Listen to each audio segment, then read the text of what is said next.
জলা জমি বোঝানো হচ্ছিল, তার উপরে আপনাদের স্বপ্নের বাড়ি তৈরি হচ্ছিল, আপনার তিল তিল করে জমানো টাকা দিয়ে দিচ্ছিলেন, তখন কি প্রশ্ন করেছিলেন যে একটা ডোবা বোঝানো হচ্ছে, জলাশয় বুঝিয়ে বাড়ি তৈরি হচ্ছে, এই বাড়ির ভবিষ্যৎ কি হবে?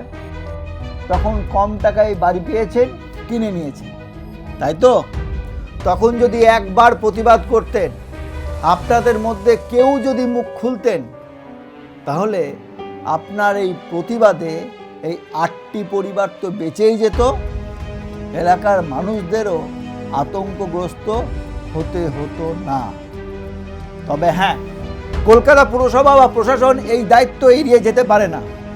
কলকাতা পুরসভা ও প্রশাসনকে আরও বেশি সচেতন হতে হবে, এলাকায় ঘুরতে হবে, ইঞ্জিনিয়ারদের সতর্ক হতে হবে, কোনোভাবে অসাধু উপায়ে প্রমোটাররা যেন অবৈধভাবে বাড়ির প্ল্যান না পায় সেদিকে নজর দিতে হবে।